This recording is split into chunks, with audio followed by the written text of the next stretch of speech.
What is going on, everybody? Welcome back to another episode of Crash Course Metal Show. Uh, I'm your host, Crash, of course. Today, I'm going to be bringing you guys my collection, my music collection. This is going to be all CDs here. This is definitely going to be part one because we are not going to get through a quarter of what I have on this video alone here. So I'll probably end up making this a series. So definitely going to be going through alphabetical order. So got a good amount here though. I don't know exactly how many we have, but we got some time. So definitely let's get started. But before we do, if you like what we're doing here, talking about all kinds of rock and metal, all this underground stuff, even some mainstream stuff, even anything that sounds good, and we want to help bring out to more eyes, more ears. Definitely click the subscribe button, hang out with us a little bit. Definitely we work for you guys. We like bringing you guys stuff. So like I said, we don't have well, we got time, but this is going to take a little bit of time. I don't want to hold you guys up any longer than what we have to. So we will start here with my CD collection. And like I said, we'll go in alphabetical order. So definitely we'll start off here with the numbers. So first off, we got 24/7 Spies. Kind of like a, early, well, it's an early 90s, 91 to be exact. Kind of like a funk metal type deal. So 24/7 Spies, 24/7 Spies. This is 24/7 Spies. Check it out. Definitely a cool band from the early 90s. And then next we got Four Non Blondes. Never really dug it. I mean, I bought it just for the song because my dad really likes the single that they have. What's up or what's going on? Definitely. Yeah, it was. I haven't listened to it since I bought it like 5 years ago. So next we got 86 Bullets from Maryland, a band from Maryland. Very good. They just released their new album Ascension last year, and Chris Elliott, the guitar player, actually just released a new album, and hopefully I can get a copy of that here really soon to add to the collection.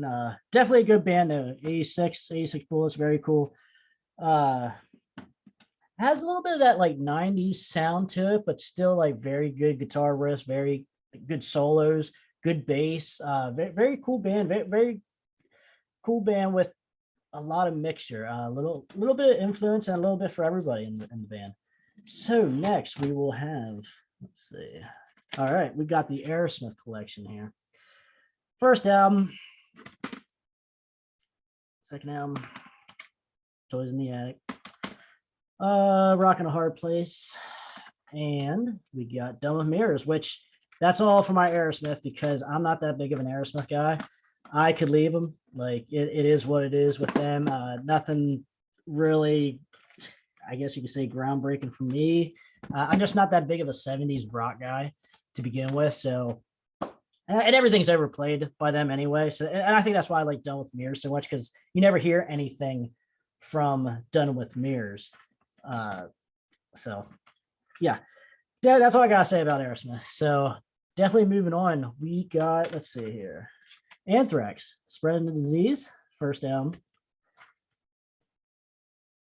Anthrax, Among the Living, State of Euphoria. There you go. And then you got Persistence of Time, which I don't know. I think Spreading the Disease might be my favorite off the top of my head. Sound of White Noise. And one of their newer ones, For All Kings. Definitely very impressive. I'm not that big of an Anthrax guy. I think they're a little bit too punky for me. But this stuff, their stuff is good, and it's just not a band like thrash wise I go to. I'd rather go to Megadeth. I'd rather go to Testament. I'd rather go to different stuff like that. Overkill. I'd rather go there than Anthrax. But For All Kings, though, one of the newer albums, I was really impressed with that. Really, really good. So moving on here, we got the AC/DC collection now. Dirty Deeds, Power Age. These are in no particular order. Once I get a band, I try to go in discography order, but sometimes they get mixed up. So Highway to Hell, Back in Black, Today's about the rock. Flick of the Switch, which is one of I think a very underrated album. Fly on the Wall is somewhat underrated as well. So definitely look for Flick of the Switch, which does seem to be kind of hard to find actually, like within recent months to recent years. Who made who? Ooh, a little glare there.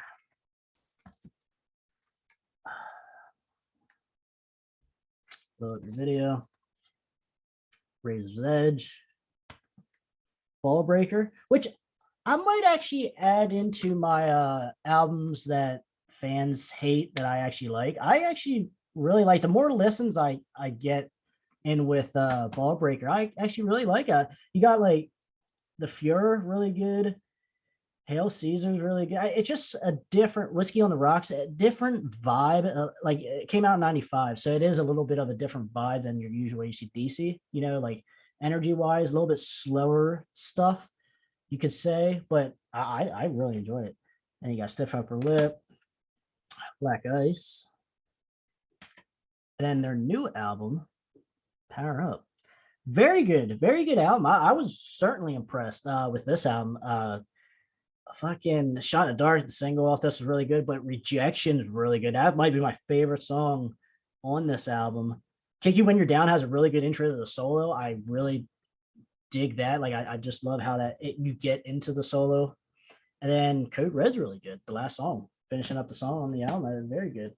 So moving on here, that's it for the AC/DC. Okay, now we're moving on to Accept. We got Balls to the Walls, Metal Heart, which it seems like with fans of Accept seems to be well liked, but you just never hear about that album too much. I don't anyway. You always hear like Balls to the Walls and shit like that, but I don't know. I definitely like Metal Heart. I definitely like this album too. This doesn't get enough love. Eat the Heat, the remastered version. Very cool. Very, I mean, it certainly is different and more pushed towards like that, not sleaze, but like glam type feel, mid 80s glam feel, but a little bit heavier than that, obviously. But really good though. I dig it. Then you got the newer stuff here, Except, what is this? Blunt Nations. Then you got Rage, Blind Rage. And you got the new album, Too Mean to Die, which is really good too. The new stuff with Accept, I think the singer sounds his name escapes me right now, but he has a good mix of like his own, what he brings to the table, but he also sounds like Udo a little bit too. And like if someone would come up to me and say, "Hey, that's Udo singing," and I'd be like, I could hear some of that, but I dig him. And then we're moving on. That's it for the Accept, and then this is the only Ace Frehley album I have. I'm not the biggest Ace guy, but I do like his solo stuff, the stuff that I hear, like his singles, but I was pleased with this album, so definitely trying to, but it's hard to find for these Comet stuff. And even like his Kiss solo album is somewhat hard. Like I have everyone's Kiss solo on record or CD or both, and Ace seems to be the hardest to find. So, and meanwhile, that's when I believe that sold the best too, and that seems to be the hardest to find without, under $10, so definitely, it's definitely out there, but, I'd rather buy something else for $10 plus than, Ace Frehley. So that's where I sit with that kind of, but not taking anything away from that album or anything. It's just, kind of what's on the to get list, where it gets higher. So now we're moving on to Airborne, Running Wild. Airborne, I remember when that came out. Well, not exactly when that came out, but like the second album, like so, came out. Very cool. I remember being on Madden 08, I believe, or Madden. Yeah, I think it was Madden 08 or 10 or something. I don't remember. But it was on one of the Madden. Running Wild was on one of the Maddens, and it was very, very cool. Kind of introduced me. I don't know if that introduced me to Airborne or I heard Too Young, Too Fast some other way on YouTube or whatever. But either way, Airborne's cool. I like it. Like them. I would like some of their stuff is kind of like weird to find too, like not as easy as I would have thought. But so now we're moving on. Alias, kind of a one and done, I believe, band from the early '90s. And now we're moving on to Alice in Chains Facelift, which is probably my favorite Alice in Chains album, I would say. I don't know. I just like the more metal aspect of it than the grunge feel of their later stuff. And then, you got Dirt. Good album, but you're getting too much into the, not necessarily saying that it's grunge for the most part, Jar of Flies, but it's kind of just give me the debut album. I'll take that. Black Gives Way to Blue, their first album with the new singer, like reunited. Cool song. I know my buddy from high school. My God, he played the hell out of Your Decision. Holy hell! I mean, I probably don't need to hear that song ever again, just by how much he played it. Like that motherfucker was on repeat. But I mean, good song though. Good song. But definitely had my fill of it, and it wasn't even my choice. So moving on, that's it for the Alice in Chains. Now we got like Best of Alice Cooper. I don't have too many like best of collections. I just don't like greatest hits. I rather just buy the albums themselves, and I don't know. I don't want to hear stuff that I hear on the radio all the time. So that's where I am with that greatest hit stuff. Love It to Death, very cool. Welcome to My Nightmare. Constrictor, very weird. I mean, you do have Kit Winger as the bass player. You got Kane Roberts, I believe, as the guitar player. You would think that this album would be a little bit better just based on like who was there with Alice on these songs. But I mean, it's just not that. I don't know. It too synth heavy, I think, for me, especially on "He's Back," Jason's song. I mean, I can listen to it. It's not bad, but very very synth heavy. I mean, I will listen. I should probably listen to this again. It's been like at least a couple years since I listened to this the whole way through, but I might have to give that a spin. But certainly, Hey Stupid.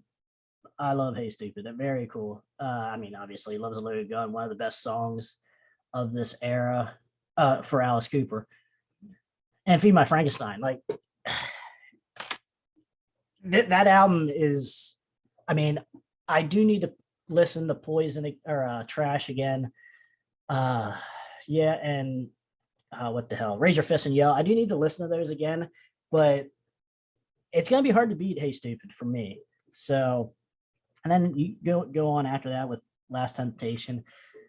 Yeah, it's starting to get darker again, but more in the '90s sense, and it's just okay. There's some good stuff on there, like Chris Cornell is on Lost Prayer and such, but or I think it's Lost Prayer or Stolen Prayer.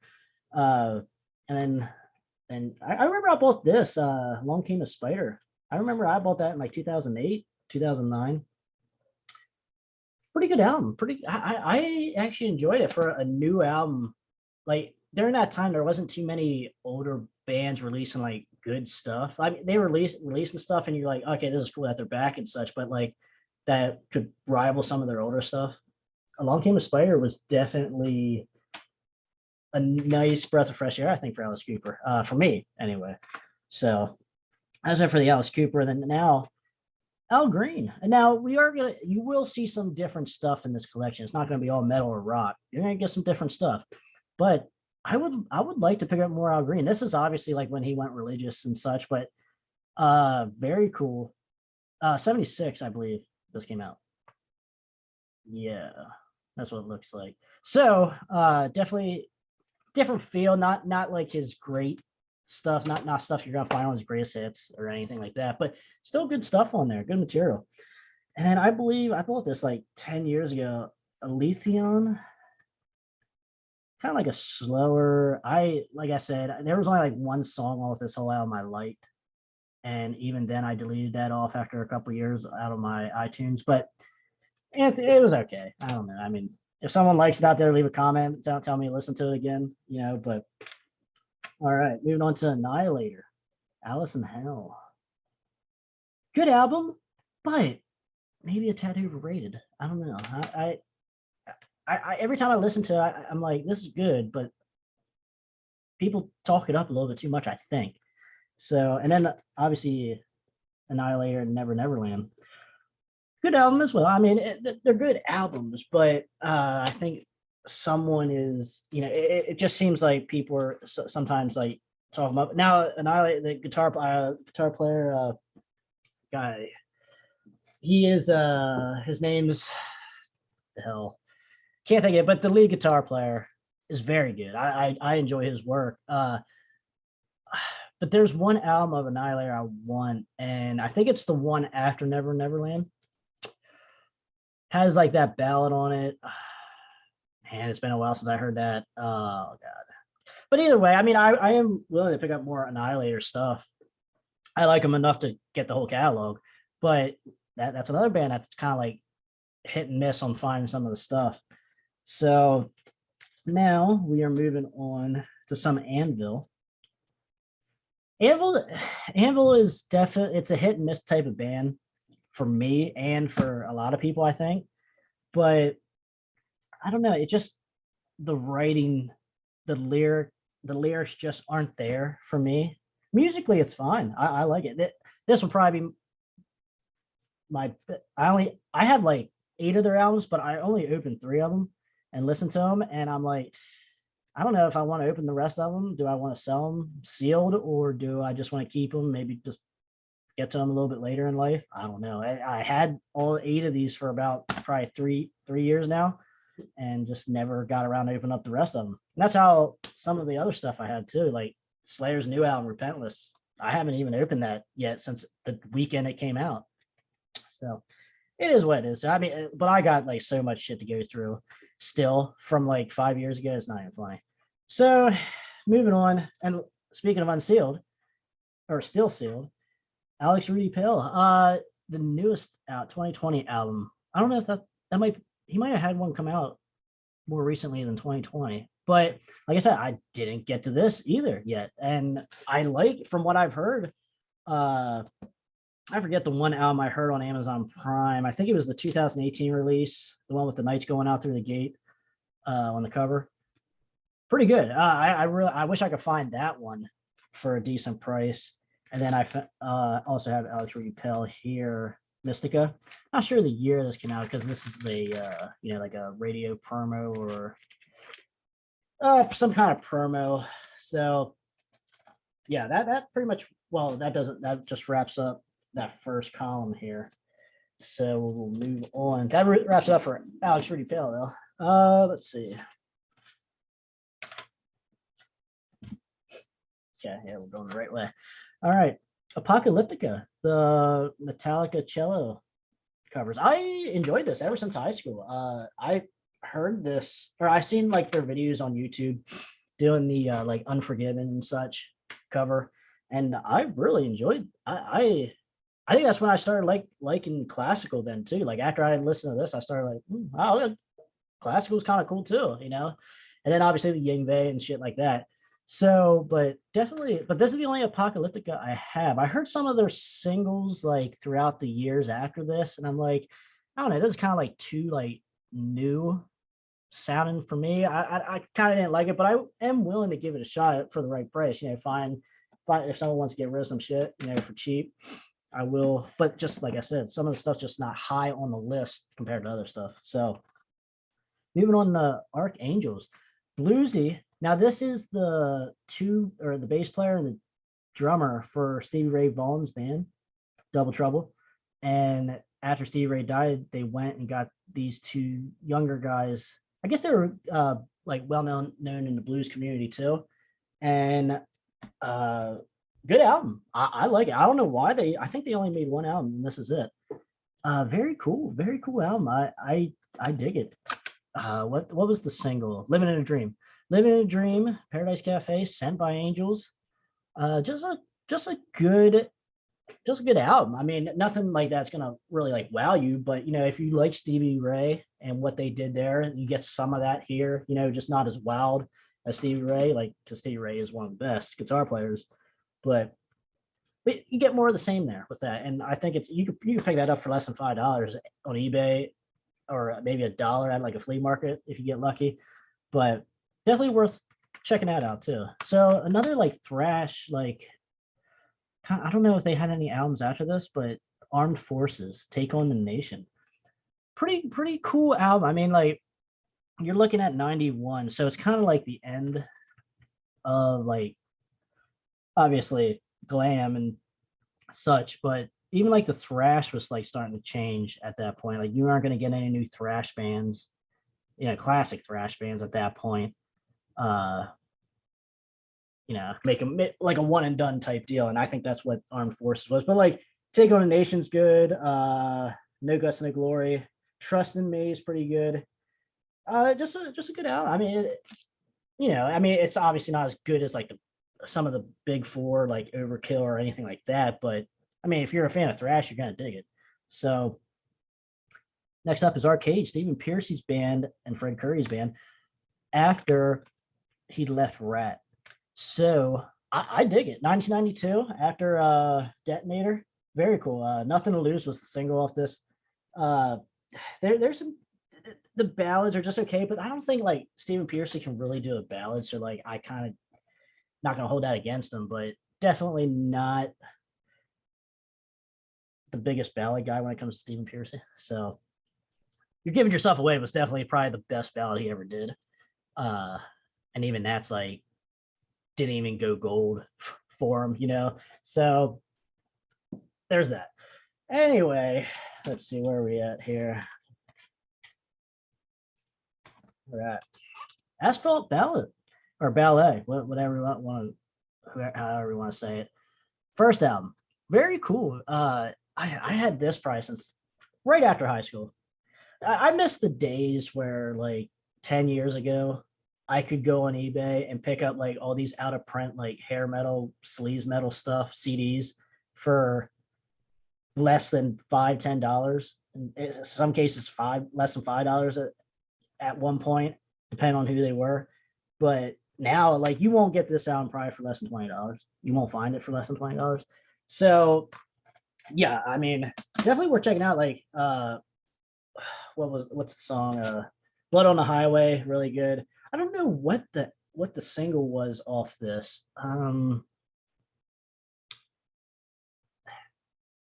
Not sure. Maybe Tuesday's Rain or Soul Survive might have been the single. So then their second album, Asphalt Ballet Ballad, is Pigs. Now, Angry Youth, I believe, was the single off this, but at this point it's in 93, so you're starting to change. You're not getting that sleazy, bluesy rock anymore. You're getting a little bit heavier stuff, which it does work with some of the songs, but I'll definitely take their first album over this. But it is what it is. It's still worth having the collection. I never thought about selling it, so there's something to be said about that. And then now we're moving on to Avantasia. This is like the promo or radio or something. So that's why it's not like an actual case. But I really dig this album. The Seven Angels. Very cool. Let's see. Yeah, nice little elf wizard, guy on the CD there. Pretty cool. The Seven Angels, yeah, that's what it is. Seven Angels is like a 14-minute epic song. Kicks ass. I 14 minutes, I'll take it. Whenever it comes on, I'll listen to it. I don't care how long it is. And then you got the Metal Opera Part 1, which with that I just showed you was Part 2. This Part 1's not as good, but there's still some good power metal shit on here. Farewell is cool. Avantasia, Sign of the Cross, good shit. Good shit. I do like Avantasia. If I can find some of their stuff at a decent price, I do look once in a while, but sometimes I can get it, sometimes I can't. These two were the only ones I could get so far. So, and then next up is Autograph, Sign In Please. I like Autograph for what they are, and like they are early. They're like what, 83, 82-ish.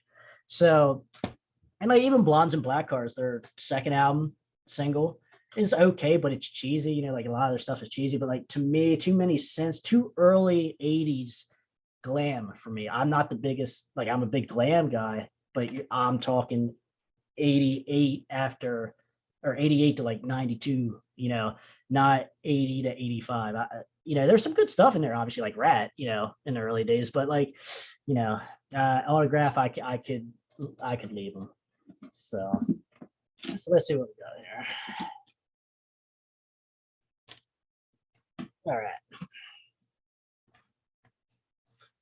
Okay. Avenged Sevenfold, City of Evil. Not a big Avenged Sevenfold guy, but I remember when this came out, I was like in middle school, and I did like the single off that Backcountry. It was cool, and I mean it's a decent album. I mean for new stuff, I could dig it. So next, we're moving on to Babylon AD. See, like this is another one. I'll point out a lot of the out of print shit. Babylon AD, 89, 90. Very cool, sleazy, bluesy. Not glam so much. Not glam. So like that. It was just a weird time. Well, not a weird time, a great time. But like you're moving after like 89, 90. You're moving just stripped down, more bluesy stuff, more of a natural feel, more of a sleazy feel. Not you're not getting makeup and all that stuff, which is cool. But at the same time, like second album here, like this I think matches the music a little bit better. Or I just click with this style just a tad more than the glam, I guess, because I just don't dress up glammy and put on makeup much, but like the sleeves look, anyone can really, go with that. So show you the inside there, some of the out of print stuff, pretty cool. Then this is what the single of Psychedelic Sex Reaction for Babylon AD. Now this next band, I guess you could say, is kind of like guilty pleasure, but at the time I was young, I was 8 years old or whatever it was, and this band came out, Backstreet Boys. Not a big fan of NSYNC though. Like Backstreet Boys was like the only band I really cared, because at the time I was still listening to Kiss and stuff, but like I was like, okay, I mean Backstreet Boys, like my aunt listened to them. My aunt was either listening to Def Leppard or she was listening to Backstreet Boys or Loverboy, which whenever I was around, I told her we're not doing Loverboy. So it was either this or Def Leppard. And I mean, like Backstreet Boys, I mean, it's good for what it is. It's kind of like a modern day Temptation. I don't want to say Temptations in the same breath with these boy bands or whatever, but it's kind of like in that same aura vibe, like just singers not playing instruments so much, but you got Millennium there. But these are the only two albums I have Backstreet Boys. I mean, I will look for the other ones as well, but I mean, it's not high on the list. If I find it for $1, that's cool. But so, all right, moving on to some more out of print stuff here. Baton Rouge, 89 or 90? Yeah, 1990. See, like this is another band that just got there just a tad too late. They did put two albums out though, 90 and 92. I do have the next one coming up here. But very bluesy, very just not mainstream either. I mean, they're not as like edgy as like a Love Hate or Switchblade, or not Switchblade, like Bang Tango, shit like that. Just not that edgy, but still good though. Still, I mean, a little bit more for the common ear, but still has great solos, still has great singing, great lyrics. Got two copies of these. The second album, I actually I think I don't know what I like more, second album of Baton Rouge or fuck, or the first album. I think as a whole, from what I can remember, I might need to listen to the second album again, because probably haven't listened to that for a couple years, at least a couple years. So I might have to re-listen to the second album. So, all right, let me move some of this Anthrax shit out of the way. All right. Ooh, all right. Got some more out of print stuff coming up here. Bang Tango, first album, Psycho Cafe. Very cool. I mean, you can't go wrong with Bang Tango. Or even Beautiful Creatures eventually we'll get to, but Bang Tango, first album. I think, since I'm about to say, I'm going to say second album, Dancing on Coals. I think I might dig Dancing on Coals, even though it is a little bit more overproduced, not as raw, but like there's some really good like slower mid-tempo ballad type stuff on here, and just a different, a little bit more variety, if you want to say. I don't know, because like the first album is pretty has some good variety, funky stuff too. But Love Injection, Shotgun Man, like on the first album, like come on, that album should at least went gold. I don't even think it went gold. And obviously Dance on Goals didn't. So now we're going on like Bad English. I mean, now I will say these Bad English and the second album here did do a little bit better than I thought they were going to do. I thought I was going to be like, I'll like one song off this and that'd be it. But I mean, they actually held their own for the most part, you know, because I kind of came into it like not digging it, but it held its own. No, I could dig it. You know, it's cool. Whatever. Okay, Jake Lee, just as blues. Retraced is the album called. Pretty cool, but it's just all covers of blues. But now we're getting a very out of print here. Badlands first album and Badlands second album, Voodoo Highway. Very cool. I mean, for 1989 and 1991 for the second album, it ain't gonna get much better than blues, rock, blues, metal, sleaze blues. You know, like whatever. Badlands had their own deal going on. Like very, very cool. Badlands is a band that I will defend, even though like I probably will take the second album. I don't know. That might be a video, because I do know a lot of people want to talk about Badlands, so I might save that for a different video. But I don't know what I would choose though, out of the first album or the second. So let's see. All right, got some BB King. So like this is the greatest hits, but because like with some of the blues people, like god damn, they had like 50 albums, and it's like you can't find half of them anymore. Yeah, like it just the time and just finding it, you know, it's sometimes you do have to bite the bullet and just get a greatest hits, you know, just some, especially with like older stuff, blues stuff. So BB King now, cool. I mean, he's not my favorite blues guy, but definitely a good, great one. So now we're moving on. Bobby Brown. Don't Be Cruel. I mean, like I'm a fan of the like new edition. You know, I got some of that, and like Michael Jackson's Dangerous. Like early 90s, late 80s, like they had that New Jack Swing going on and shit. Like I dug this, like the natural progression of, you know, like the black music. You know, like not the rap so much. Like I definitely dig this more so than like the rap aspect of it at the time, but I do need to find the second album, Bobby Brown.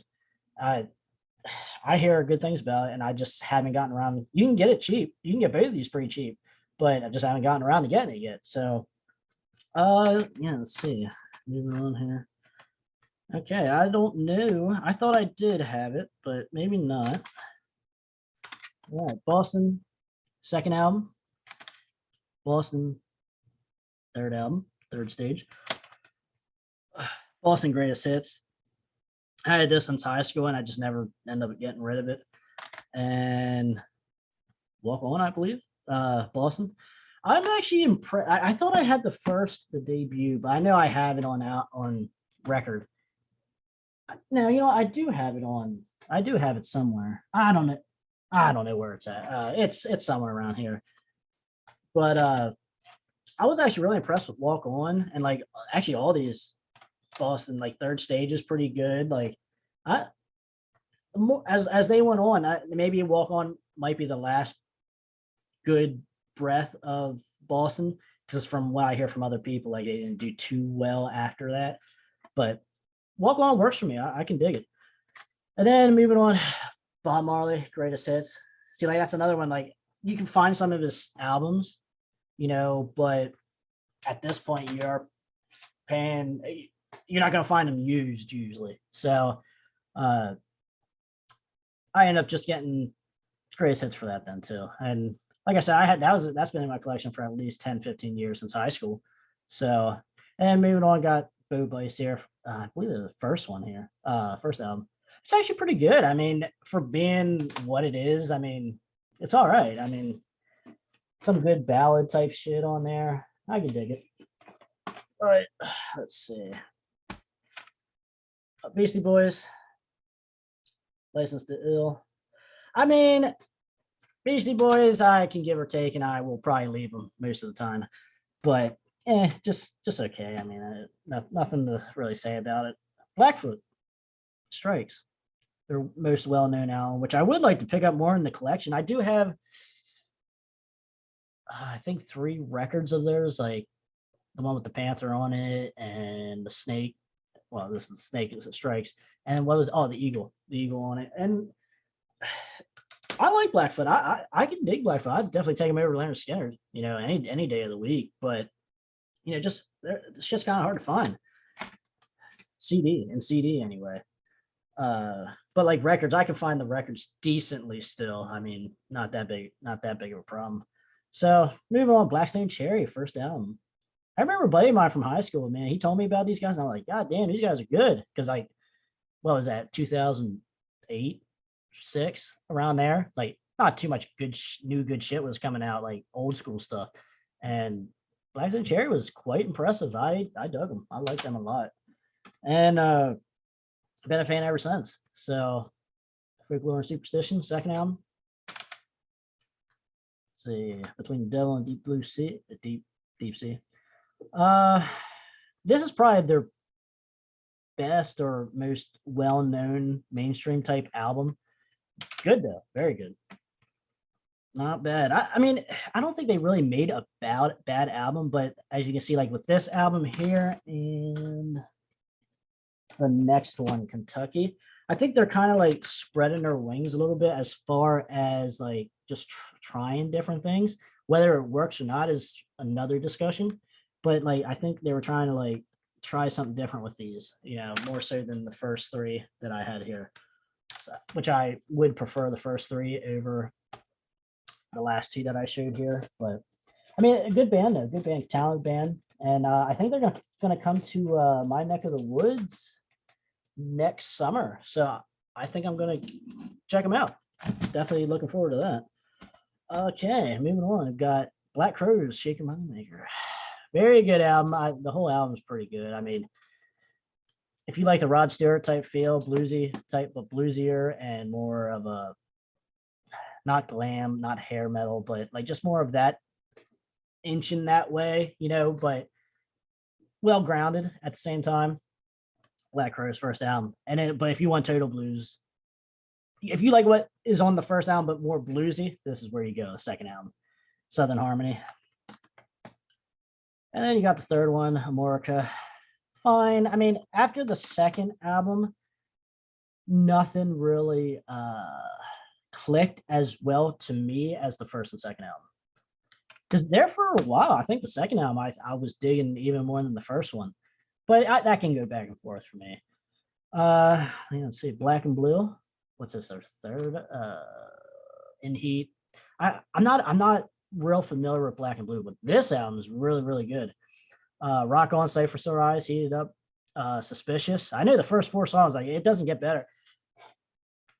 I don't know. Off the top of my head, I don't know another album off the top of my head that's better first 4 tracks than that in that type of genre, but and Black Sabbath, Paranoid here. I mean, I just haven't played shit. Let's see. Going to the Black Sabbath stuff here now, which isn't going to be too much, I guess. I mean, maybe, I don't know, maybe it is. Black Sabbath, Heaven and Hell. Good album. Black Sabbath, Mob Rules.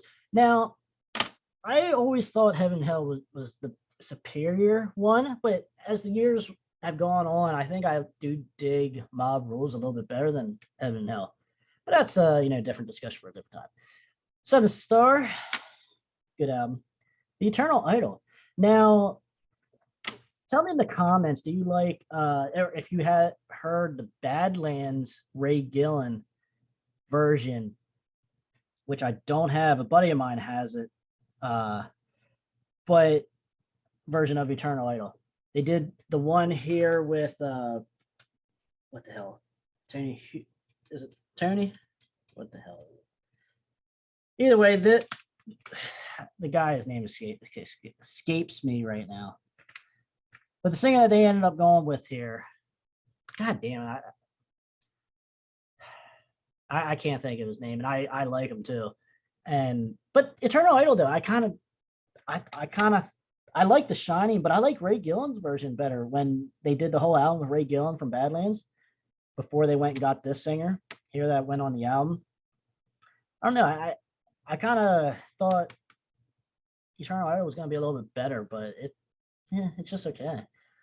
Dehumanizer, when they got Dio back, probably one of the hardest Black Sabbath albums that there is musically or sound wise. And then you got the Dio years. Picked this up before I found any Dio stuff, because even some of the Dio stuff you gotta like look a little hard for. And Heaven and Hell, Black Sabbath with Dio reunion. So let's see what we got here.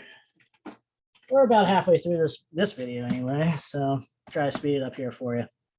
Blade's Edge, very cool, newer, I guess you could say new wave of British heavy metal type feel to it. Came out a couple last year, I guess it was now. I mean, I know Blade's Edge is we were gonna have him on the show, but I know he's been he hasn't been really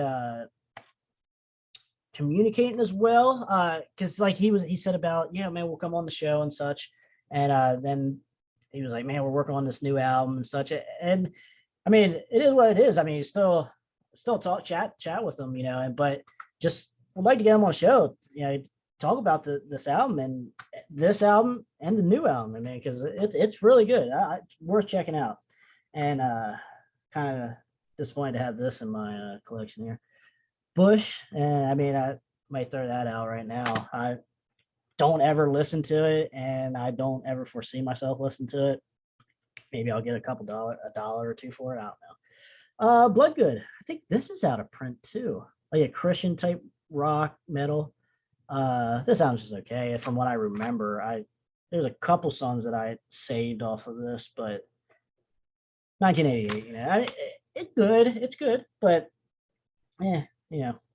Black Tide. I was really impressed when this came out. I think 2008, yes. And man, this album was really good, really hard, like back to kind of like roots, but new sounding, fresh, And man, after this album though, they went like totally, like, I don't know what it was, like screamo or like that type of musical style in the metal scene, of that era, of that time, 2010-ish. And man, I this was really good. That Light from Above was really good. And I wish I could have heard something else from them like that, but it is what it is. Maybe I'll go back to it one day. Okay, Black Label Society, hang your music. Man, I mean, Zakk Wylde, Book of Shadows, man, this album here, Book of Shadows, is so good. Oh my gosh, I love it. So good. I mean, I don't think it gets much better than Zakk Wylde doing like acoustic stuff and soulful stuff on like the like his, like when it's Zakk Wylde stuff, not Black Label. Black Label, I like, obviously I like, like Shot to Hell. Good album, nothing wrong with it, but after so many listens, like it just kind of sounds the same a little bit, like I don't know, not taking anything away from them, but I prefer this like style of Zakk or Black Label, even Book Shadows 2. Like I prefer this and the Book Shadows, the first one, over the Black Label harder stuff. But I dig it. I dig Zakk Wylde. I know people give him shit, but I mean it is what it is. So all right, moving on to the last little stack here. Let's see, Blaze Bailey, Fight and Endure, Part 1, Part 2, and Part 3, signed by Blaze there. A nice little concept series album release there. You know, pretty cool. I dig it. Pretty much like a guy. I think he's going like somewhat in the future, and he goes out to space or goes to another planet, something to that nature. And they wanted, like, I guess the government or I don't want to like totally, because it's been a while since I listened to it. And he like the government or someone's trying to destroy him and get rid of his DNA because he's like the savior or something like that. And to that extent, and it's a pretty cool concept story for 3 albums worth. I don't think it's, and it's also good as a standalone, because I always don't listen to it as a concept or as as a full. And there's some good standalone songs that you can still listen to and enjoy without being in the concept or in the story, so to speak. And Blaze's new album, War Within Me, also signed. I love Blaze Bailey, man. I mean, I when I seen that you get them signed, I was like, sign me up, because it's only like a couple dollars more. So I was like, shit, I'm already paying a shit ton for shipping, so might as well. Blue Murder, love Blue Murder. This album, man, obviously Blue Murder, self-titled song, very good. Jelly Roll, Valley of the Kings. Second album, Blue Murder. Some more out of print stuff. I mean, you ain't gonna find it. So, and then obviously one of the bigger and richest. I will dab into country at not new country. Like this is like the newest it gets is like Big and Rich. Like anything, and even that's kind of like very hit and miss for me. Like I dab in country very little, like maybe once a year. I get into like a little country phase, but that's all like 2008 and prior. None of this new like rap country stuff. I can't dig the new country shit. So yeah, that's for another discussion though. All right, Big House, another out of print. What is this? Like 89? Oh shit, 91. So like, I mean, this album's okay. Nothing to really write home about. But like, if you like that early 90s, late 80s type feel of rock and metal, we're checking out Big House. Billy Idol, like is 91, I think. 91 release. 1990. I mean, I'm not a big Billy Idol guy by any means. I mean, I'm not gonna go buy like Rebel Yell and stuff like that. Like, I don't even really care for that. But this album, for what it is, like, I just kind of listen to it because I like Steve Stevens, and it's all right. There's some like undertone, like somewhat darker feel to it. And I kind of dig still, or what is this? Charmed Life. I kind of dig it. So, and yeah, this one here, I mean, I'm not a big fan, but somehow it got in here. Not that, I mean, Honky Tonk's just like okay. I mean, that I thought maybe like, you know how sometimes you like listen to a single and like, is that really like the best song on the album? And for this album, I think it is, and that's not saying much. So I don't foresee myself ever getting anything else of Billy Ray, and that might not be in the collection for long. So now moving on, like I said, with Bang Tango, the singer of Bang Tango. Oh God, can't remember his name. But either way, this is Beautiful Creatures' first album. Very good for like 2006 or no, 2001. This next album, the second album is 2005, 2006. But my God, this is really, really good. This is like that attitude of Bang Tango, but in 2001, somewhat, you know, not as good as Bang Tango, but very, very impressive though for it being what it is in 2001, you know, rock. Then another out of print, Beggars and Thieves. Very cool album. I mean, I'm a fan of the single Beggars and Thieves. Man, like, isn't it easy to good? I mean, this is a little bit more melodic, you know, for 1990, 1991. But at the same time, man, it's really, really good. I dig it. I like Beggars and Thieves. I'll listen. I'll pop this on, you know, no biggie. So got a couple more here. Ooh, another nice little one here. This is a radio promo, or let's see. Bo Nasty. I guess is how you would say that. Bo Nasty. Uh, Shake It, man. So like it doesn't even have like the titles of the song. It's just like a promo or something. 1989 CBS Records. My God, great album though. I dig it. And then we got John Bonham's son, Jason Bonham, in Bonham. You know, now I was kind of like really underwhelmed with the Bonham stuff. Well, I will say with this album, the first album, the debut, like Guilty's good, you know, Wait for You's good, you know, but nothing like really great on that album. But I definitely thought the second album of Bonham, Mad Hatter, pretty good. I definitely better than the first album, I will say. So then we got a little bit greatest hits of Benny King, Stand By Me, that kind of shit, you know. Uh Even with the Drifters, like I like that shit too, like Drifter stuff, man. Oh yeah, yeah. I can't get enough of that like soul, you know, Motown type deal, you know, like that kind of stuff, like Temptations, man. Like no one can fight with Temptations, but you know that might be like kind of like a mainstream thing to say, but you know it is what it is. Bride of Destruction. I I know people that like this. I know people that don't like it. I'm kind of like in the doesn't really do nothing for me. I'll keep it, you know, but it just doesn't kind of like move the needle too much for me. So, you know, at the same time, you got Tracy Gunn, you got Nikki Sixx, you know, you got a couple. It's kind of like a super group at the time, you know. So, but you know, moving on. Buck Cherry, first album, pretty good. You know, I mean, for 2001, this is as close as like you know 80s glam, sleaze, not glam, sleaze as you're gonna get. So I always kind of dig. I remember when they played this second album here. They played what is it? Everything, and even Crazy Bitch, I think, on VH1 and stuff. Like when I was in like middle school, high school, I remember them playing that. I was like, man, this band's pretty good. And you got another Buck Cherry rock and roll. Now we're moving on to like a band that's not really around. I think they have like a bar now in Sweden. I don't know, some country over in Europe where they're from.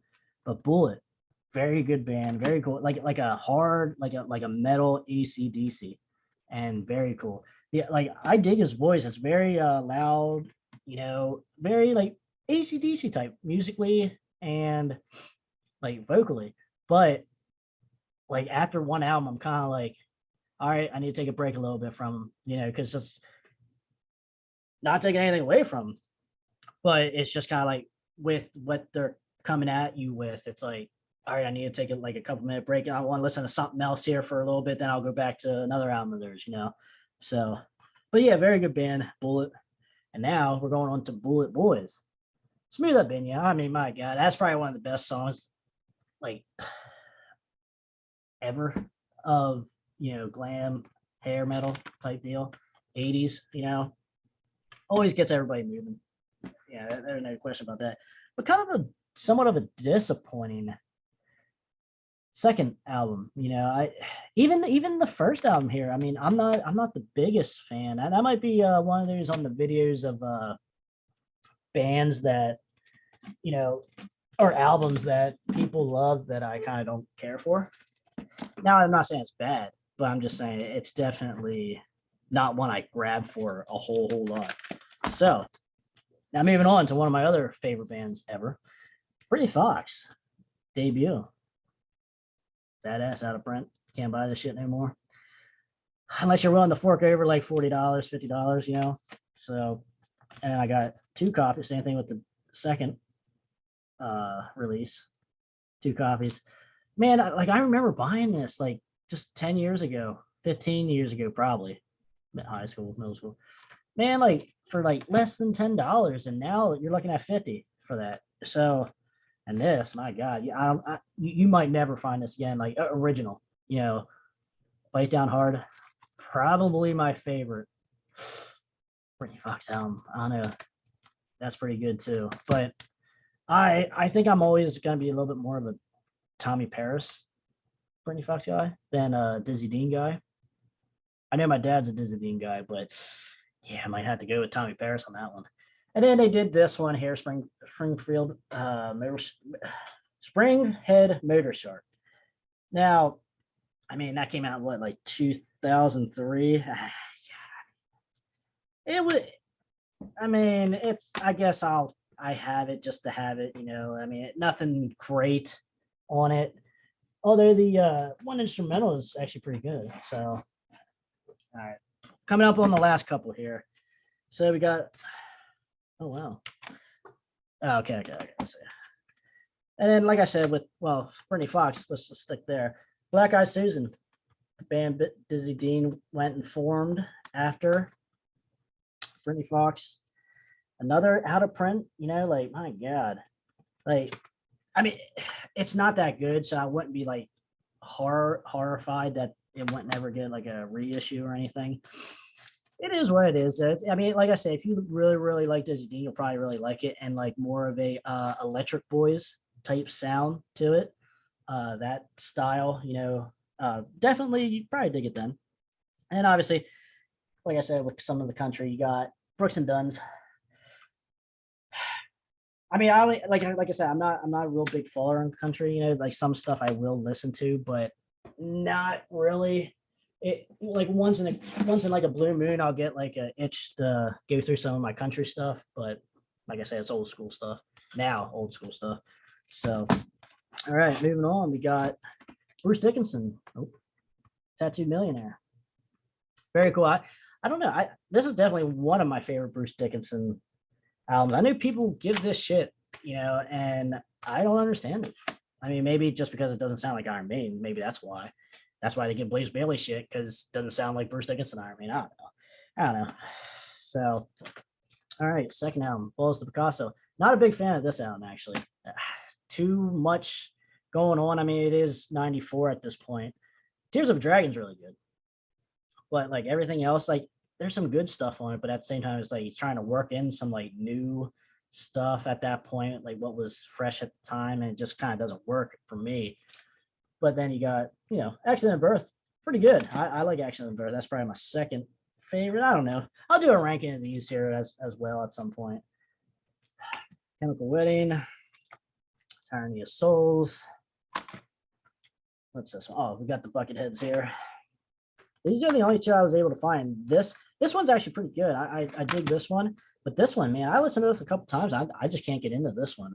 What the hell is this one? Monsters and Robots. I don't know. I haven't listened to it for about a year, so I might have to revisit it and just see what's going on. But yeah, not a big fan of that album anyway. But I'm a big fan of Buckethead. I like what he does live. I like his bluesy stuff too. You know, I just dig what he does for the most part. But this album here, I just not can't say too much about. So that pretty much wraps up all the way down to B so far. So yeah, guys, let me know. Do you guys have any of these in your collection? Do you know, want to talk? Comment. Let me know which one of these was your favorite, which you forgot about, which you like to listen to most. Let me know. Let me know what you have too as well.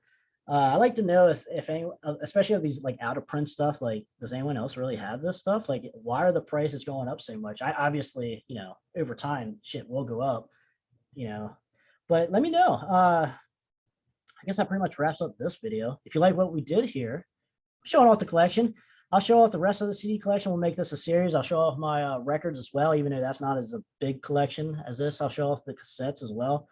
Show off all kinds of different stuff. Let us know. So I guess, guys, that pretty much wraps up this video. And I guess until next time, hit the subscribe button. That'll help as well. Hang out with us for a little bit. Click the like button. But until next time, guys, I guess I'll see you later. I'm Krash, and keep buying, keep supporting, you know, help the local guys out, you know, first, then work your way up, you know, work your way up to the main stuff, you know. But hey, man, gotta keep metal alive. All right, brothers, sisters, I'll see you later.